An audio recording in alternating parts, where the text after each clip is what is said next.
channel. So today I really want to talk to you about my Pegj placement. My Pegj placement was placed on the 20th of February, and I really apologise. It's been a while since I wanted to post this, but I honestly have been dealing with a lot, personally and medically, to be fair.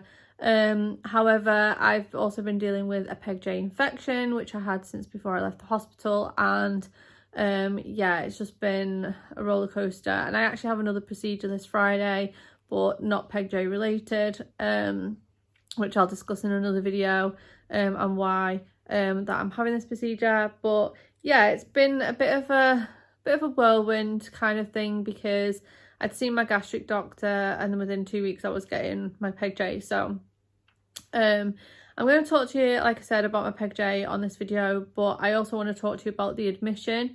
But if I did both together, it would be a really long video, and that's not what I want. So I'm going to do it in two separate videos. There will be elements of partly the admission on here, because obviously I was admitted when I got my Pegj fitted. But the aftermath of my Pegj is also part of the admission story, so I may end up repeating some of the things I say in this video on my other video, but it's all part of the same admission. So yeah, I'm going to do it two videos. So this one is about my Pegj. So my Pegj was placed on the 20th of February. I had to go into the hospital the week before, not to stay or anything, but to pick up a medicated wash and some medicated mouthwash. And the reason for that is because for 5 days prior to having a Pegj placed, they will ask you to use a medicated mouthwash to help with any throat bacteria and things like that, to get rid of that. And they will also ask you to use the medicated wash the day before and the day of your procedure. And that again is to get rid of any bacteria that's on your skin or anything like that, to help prevent infection, especially MRSA, from getting into your skin and things like that. So I went and picked that up. Spoke to a lovely nurse there. She was really nice, really kind. I explained all my worries and fears to her about everything, and she said she was going to write everything down. Now, I'm not sure whether she did or not, but we'll get to that on another day. I went for my Pegj placement on the 20th, so I went in early because I was told that I needed a prophylactic antibiotic. Now, obviously, this is a prophylactic antibiotic that is supposed to run for an hour. So I was first on the list, and the afternoon sessions, I think, start around 2:30. So I was supposed to go in early, so I went in at 1 o'clock so that they could get me admitted and things like that. I went with my daughter because I went, as always, via my wheelchair to the hospital, because parking's a nightmare and obviously Phil was at work. So I went via my wheelchair, and my daughter came with me just so that she could take my wheelchair home, because obviously for a procedure like this you'd need to stay in at least overnight. I went into the hospital and I wasn't expecting to be called through straight away, however I was. So my daughter went straight home with my chair, and I used my sticks and everything to go and sort that out. Sorry, the dog just barked. The cat is in the litter tray and she thought somebody was at the door. Anyway, I went through to the recovery. Normally you'd only go through to recovery after your procedure, but because obviously I had to have a cannula to be placed in order to have my antibiotics, it was easier just to take me through to recovery. I went through to there, and a nurse that I have seen a million times, because obviously I was, at that point I was on my 9th nasal jejunal tube. So of course I had seen him loads, and he's really sweet, he's really lovely, he's discharged me a few times. He came over to give me a cannula. Now, anybody who's anybody, regardless of whether you have EDS or not, if you have bad veins anyway, if you are dehydrated or you've not drank enough fluids, then they'll find it extremely hard to get a vein on you. It happens to everybody. Even if you have good veins, it can sometimes be difficult to get blood from you or to give you a cannula or anything like that. But because obviously I have EDS and I also have the benefit of having really abnormally very thin, thready and rubbish veins that are very deep in my arms, they really struggled, because obviously with me having gastroparesis, I was fed via my tube. All my fluid, all my hydration goes through my tube. Other than obviously the odd mouthful of water or like a mouthful of cup of tea or whatever, just to take medication with. It was impossible for them to get a cannula in me, like completely impossible, because I hadn't had adequate nutritional hydration since the day before. I'd obviously flushed my tube, but it wasn't enough to give me adequate hydration for having cannulas and stuff. I had a mouthful of water the morning of my procedure to take my medication, which is my pain management and things like that. So the nurse come over and was checking every aspect of my arms to try and find a space for me to have this cannula placed in my arm. And he couldn't find one. Eventually he found like one roughly around here on my arm, and he said, let's try here, we'll give it a go and see how we get on. So I said fine. But when you've had as many blood tests and as many cannulas and things like I have, you know straight away when there is a tissue of the cannulation, or the cannula is blown, or it doesn't work, or anything like that. And there's a very subtle way of knowing as well that if someone puts a cannula in your arm and then starts to flush it, you can notice subtle changes. So for me, like, that is, my skin will start to go like that bluey tinge that your skin goes when you get a brand new bruise. And he was starting to flush this tube and I was getting this bluey tinge, and I was like, I don't think you've got it in. And he was like, oh, we'll just see how it flushes. And obviously it flushed okay because it was in the tissues. So they basically flushed my tissue in my arm. Like I said, naturally it was bruising, and he nicked the vein, but it wasn't actually in the vein. So I was bleeding under the skin, and obviously putting fluid in with it to flush it was not very helpful. And he walked away and he was like, it's fine. He told the nurse it was fine. Another nurse who was one of the senior staff told her it was fine. She then came to me about 10 minutes later and said, don't worry, I'm coming to you now to give you antibiotics. So I just lifted my arm up and I said to her, I don't think you can use this cannula for my antibiotics. And she took one look at it and she was like, actually, I'm going to flush that again. I know he said it flushed okay, but I'm not very happy with that either, she said. So I'm going to flush it again. So I said, fine. So she went to go and get a flush. Now, it already started to burn before, like, this other nurse had already tried, and it was already starting to burn when he was flushing. But when she started flushing my tube, I was like, ow, that really hurts. Like, it feels like you're giving me a Chinese burn. Like, it really hurts. And she was like, okay, like, that's not normal. That shouldn't be happening. And this is where things kind of get a bit, like, peculiar, because she knew that the cannula wasn't usable. She knew that it was causing swelling in my arm, and she knew my arm was bruising, and by this point it was turning purple and black at the same time, and the swelling was getting bigger, the bruising was getting bigger. She knew she couldn't use the cannula, but yet she left the cannula in my arm and decided that she wasn't going to use it. About an hour later, they said they were going to get a doctor up to kind of give me a new cannula and things like that and find someone to cannulate me. About an hour later, after she'd flushed this cannula that couldn't be used, my arm was on fire. Like, it was really hurting. And the nurse that had given me the wash and the mouthwash the week before came over to me and asked me if I was okay. And I just lifted my arm up and I showed her my arm. And when I say my arm looked atrocious, I'm not joking. So my arm was, obviously they put the cannula here, but my arm was out here. So it was out, like, I can't really show you here because my elbow, but my arm was about that swollen from my elbow, and the bruising had gone from here, right, all the way around to here and was spreading. So of course she was like, oh my goodness, like, we have to take this cannula out. I have to give you something to reduce the swelling because this is ridiculous. Like, I don't even know why the cannula's been left in if it can't be used. So she went off, got some stuff to get the cannula out, took the cannula out, and instantly gave me an ice pack to put on my arm. And she told someone that she'd given me a decompression thing for my arm. So I was like, okay, this is fine. So she gave me that, and she basically was like, okay, so we're gonna give you this like ice pack, and then we're going to get the cannula in, and then everything will be fine, and you'll get your antibiotics, and then we'll take you straight down. And I was like, fine. About an hour again later, so you're talking about 2 hours after I got there, I was no longer first on the list, as you can imagine. The doctor comes up from A&E, and he brought another patient up, or he was taking a patient somewhere else. I don't know what was really going on. And they called on him to give me a cannula, and he asked me, had someone tried the very tiny vein that is around here in your wrist? And I said no. And he said, okay, I'm going to try there. So he tried there, got it in straight away, no problem. So I joked with him and said that technically he should be in hematology, not as a doctor. And he basically said, oh, well, I'm used to working with babies and toddlers, which is probably why I managed to get it so well. He said, plus we use the smallest needle that we have in the department, which is a blue cap lid.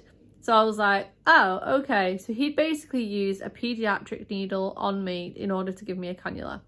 So I was like, okay, that's fine.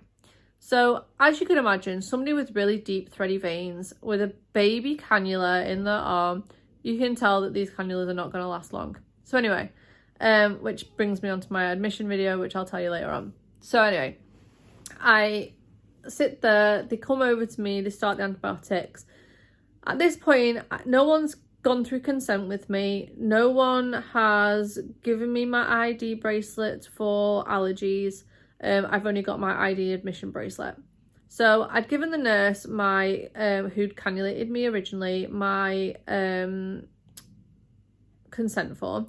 And nobody had gone through it with me, but basically they go through that with you anyway in the room, to say that you've signed it. And then I had my ID bracelet, and just before the nurses were about to give me my antibiotics, they came over and started sticking on a load of red bands on my arms because of all my allergies and everything, which should have already been done because I've been in the department for 3 hours at this point.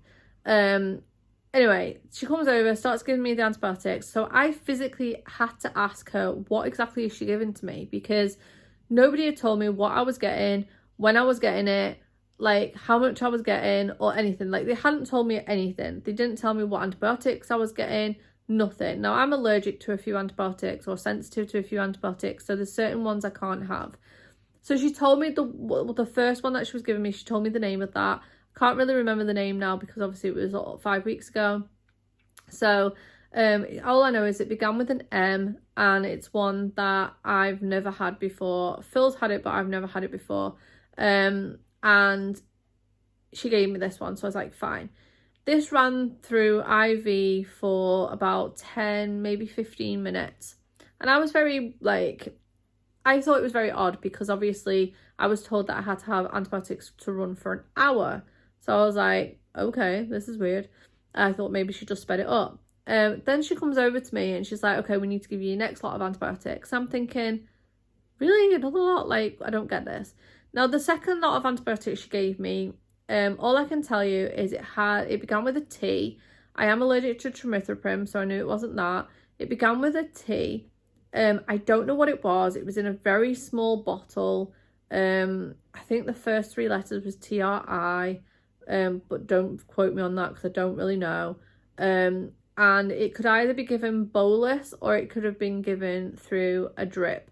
Now, they decided to give it bolus because obviously time was getting on and I was scheduled in to have this procedure done for my Pegj, which means that they physically have to screw it onto your cannula and then basically stand there and push it through as it is. So basically they stand there and they just push it through very, very slowly. So she was like, right, we're going to do it this way because it's quicker, but it still has to be done slowly. So I said, fine. While she was doing that, the other nurse that had left my cannula in my arm came back over and she was like, what's going on here? So she explained the situation and she said, okay, I'll set up the next lot. She said, are you going to run this one like thing? She said, have you mixed it together? She said, no. So they had a bag of saline and they also had, I think it was a bag of saline. Again, I'm not really sure because no one really told me anything. But the box on the trolley was a very big box and it had the word gentamicin written on it. So I already knew what that one was. And they were mixing it together with this, I think it was water or saline or whatever. And then they said this one's going to run for an hour. She said, however, before every antibiotic, she said to me, if you start feeling a bit funny, then tell us. Now, after she gave me the, started the gentamicin, Phil had called me to see how I was getting on. And I explained to him that I hadn't even started yet. Now, by this point, he was home from work because he'd come home early to deal with the kids. So I was like, he was like, you've not even been down yet? I was like, no. He was like, okay, that's weird. So I explained the situation. Now, I still had my nasal jejunal tube in place at this point.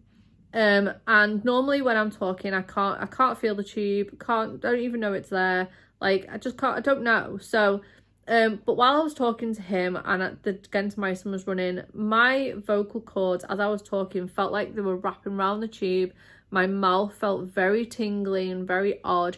So I said to him, I'm going to go because I'm not feeling great and I think there's something going on with this antibiotic. So I said, I'm going to tell the nurse.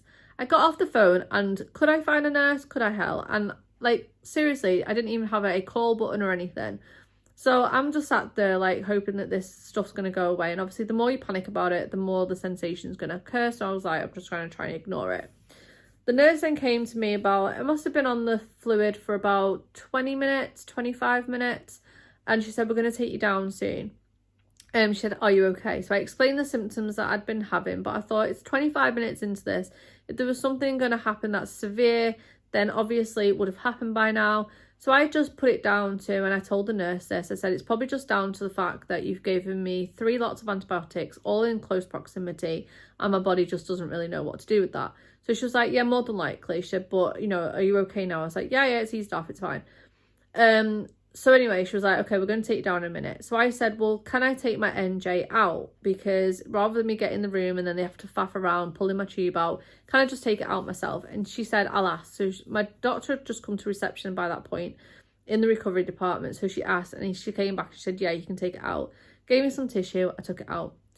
About 10 minutes later, so you're looking at about 45 minutes into my gentamicin infusion, which is supposed to take an hour, they decide to take me through to my procedure room. So the nurse that I'd first put my first cannula in was pushing the gurney. He come with another nurse who he was taking the mick out of and ripping into, in a funny way, not like in a nasty way or anything.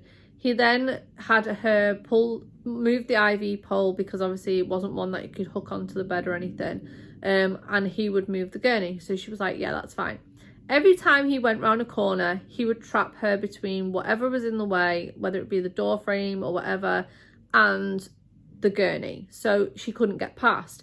And the IV pole was so close to me, and the IV line was really short, so she couldn't just walk behind the guy. Eventually, the IV pole ended up hooked on to the bedside rail at the bottom of the bed. Which I was half down anyway, so it wasn't that bad, but she ended up hooked onto there. And every time we went round a corner, because the corridor was full of equipment, full of all kinds, every time we moved, the IV pole would hook onto something. So it took us like about 10 minutes, and all you could hear down the corridor was crash bang wallop from my trolley going down the corridor. And I said, we were joking that he needed a driving license to drive it and stuff, so we had a bit of a giggle with that.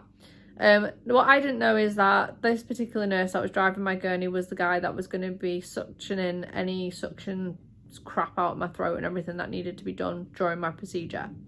So I goes into the procedure room. There's my consultant, another consultant, another nurse, and the nurse that was going to do the suctioning, plus somebody who was keeping an eye on saturations and observations.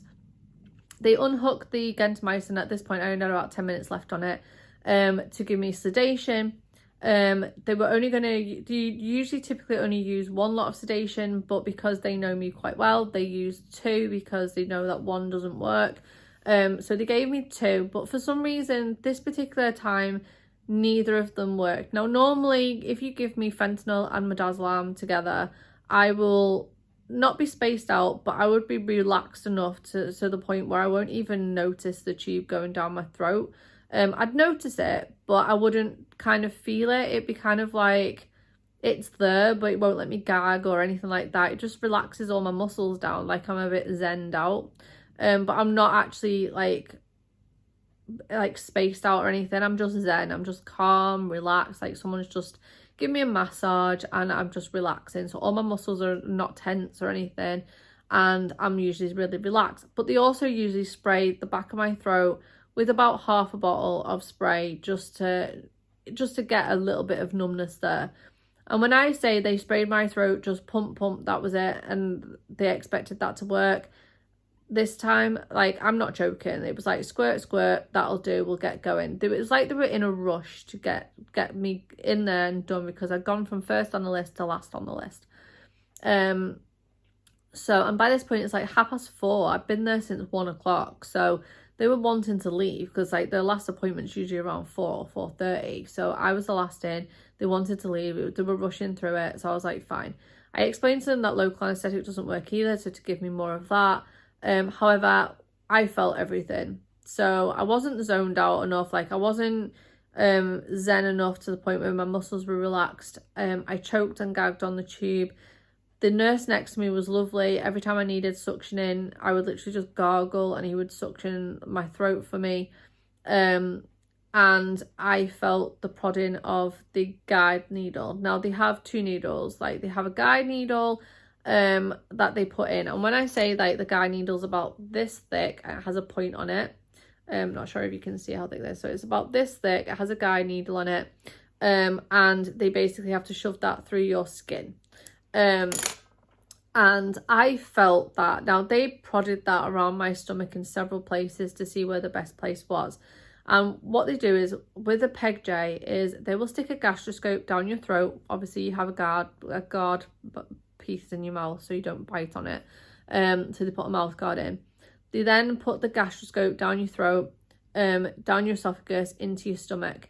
And they have a light on the end of the gastroscope where they can basically push it against the skin, and they basically prod with like the sharp instrument. They prod against your skin so that they can see the indentation in your stomach. And I'd had a few of these done because they couldn't find a clear scope for that. Now they need to have a clear pathway, because if they don't, they can hit your intestine, they can hit your gallbladder, they can hit like your pancreas and other internal organs, and obviously they don't want to perforate any of those. So the best thing to do is to use this guide needle to basically see what's indentated, so to see what they can see and then go in that particular area. So I got told they were giving me local anaesthetic. Didn't even feel them give me any local anaesthetic. All I could feel was the sharp needle, the probe needle, like the guide needle, stabbing my stomach. And then obviously I felt them like jab me, and that was really it was really painful. It kind of made me kind of gasp, but then at the same time I had a ton of air in me, which was making me feel like I couldn't breathe. So it wasn't the fact that the local anaesthetic was working, it was the fact that I couldn't breathe and I was panicking a little bit, to the point where I couldn't really feel anything else. Couldn't even feel my legs, couldn't feel nothing at this point, because of the fact that I just felt like my lungs were going to explode. But then I don't disperse air very well, so naturally that hurts. They then, once they have the guide wire in, they then insert the G tube down your esophagus, and then basically push it down with an extra connector or whatever, I'm not really sure, like through the gastroscope, and then they basically pull it out down your esophagus and then pull it through to your stomach, which has a G tube on it, and then obviously has a little bumper on it about this big, maybe slightly smaller, which then goes onto the inside of your stomach. And they pull that through with a guide wire through the guide needle, and then pull the needle and the tube out, so then the tube ends up through the little hole that's in your stomach. And then obviously that's where your jejunal extension goes, if you're having a jejunal extension. If you're just having a PEG done, then that's basically your procedure. But I was having a Pegj, so I ended up with a jejunal extension. So once they've done the jejunal extension, once they've done the G port side of it, they then take the gastroscope out. They take the gastroscope out, and when I say the noise that came out of me for that was the air expelling with the gastroscope, it sounded like I was in the movie Elf, and I was like I was Elf, like Will Ferrell's character when he's just drunk the bottle of Coke and then he does that burp. It was a bit like that, but like really weird, and I was trying not to laugh, and he was like, don't worry, that's normal. And then he was like, I'll have to go back down with the scope again in a minute, and I just nodded, like, because you can't speak. And then he went back down with the scope, And I was like, whoa, like this is really painful. Like, he went back down. My stomach was still crampy for some reason because of the air, and I think this is what caused the next problem. So he went down with the jejunal extension, got it into my stomach, and then was starting to go around my small intestine with the jejunal extension, and was going around my intestine. And then for some reason, out of nowhere, I literally was just like a fountain, like just loads of liquid just come out of my mouth. I must have made this weird sound because both doctors just stopped what they were doing, spun round with a look of shock horror on their face, like what the hell just happened. The nurse next to me was just jumped up off their seat and was trying to suction as quickly as possible. Another nurse was trying to clean one side of my face, he was suctioning the other. The doctors were staring at me like, what the hell just happened? We didn't expect that to happen. And all I could sit there and think of, even now I can still see the faces and it just makes me giggle. But even I was like laying there thinking, I have literally just had 2 showers in 2 days because of the fact, which takes a lot out of me anyway, because I'm not somebody that can do that. And a typical average person, I can't typically wash every single day because it hurts too much and it takes a lot out of me. But I've just had 2 showers in which I washed my hair twice, and yeah, I'm laying here, loads of crap's just come out my mouth, and all I could think of was, oh crap, now I've got to wash my hair. And knowing that I've just had a procedure done and I can't physically even get in a shower yet, like, I was like, how am I going to wash my hair? That's all I kept on thinking about, was how I was going to wash my hair, which was just really stupid. And it makes me laugh now when I think about it, so I hope it makes you guys laugh as well when you watch this video. So anyway, they finished the procedure, and for some bizarre reasons, you know when your body goes into a state of shock or you don't feel well and you end up with them shakes and stuff, which are known as rigor fits or rigor shakes. Just the bottom half of me was doing that. So like from the waist down was doing these shakes. And the nurses were looking at me going, are you okay? And I've got a really funny sense of humour. So I just turned around and said, don't worry about it. I'm just twerking. Like, you know, my body's been through sort of shock and it's just decided to have a bit of a dance, you know, just leave it. It'll calm down on its own. And they were like, are you sure? I was like, yeah, it's fine. And all I was like, where's my ice pack gone? Because my ice pack had disappeared. I think they've moved it for sanitation and stuff and hygiene, because obviously I was supposed to be in a sterile environment. And I was literally just like, my bottom half was shaking. So anyway, they took me through to recovery, and the top half of my body started joining in. So I ended up with my whole body doing these rigor shakes, and I kept having nurses coming over to me asking me whether I was okay, whether I was warm enough, and all of this. And I kept on saying, like, it's fine, my body's just been through a lot and it's just shaking, it'll calm down. I was still on oxygen for about, I think it was 45 minutes to an hour after, and then they managed to take me off the oxygen because I was around 94, so they kept me off that. And then they took me up to the ward, and that's where I'm going to leave this video and start my next video, because this is where things kind of get a little bit on the sketchy side, and it's just, I'll explain in my next video, but basically that's how my Pegj placement went. And yeah, it was funny, but at the same time it was quite shocking and quite traumatic, because sedation and local anaesthetic just didn't work. But yeah, like, I'm glad it's done. I'm glad I've got my face back, but you know, I wasn't expecting like it to hurt as much as it did, and you know, it's took me a while, and I'm 5 weeks in now and I'm still not completely healed. So, but that's EDS for you. But anyway, if you want to watch my admission video, don't forget to subscribe to my channel. There is more videos coming. Again, I apologise, I'm not very fluent with and consistent with videos, and I tend to do quite a few all at once. But yeah, thank you so much for watching. Please subscribe to my channel to watch further content and to follow on from this story. But that was my Pegj. I hope you enjoyed watching. Thank you so much for watching. I apologise, this video is like nearly half an hour long, but thank you as always for your support. If you've got any questions, you can always DM me on my Instagram, which is always linked, and you can always message me below as well. Thank you so much again, and I will speak to you soon. Bye.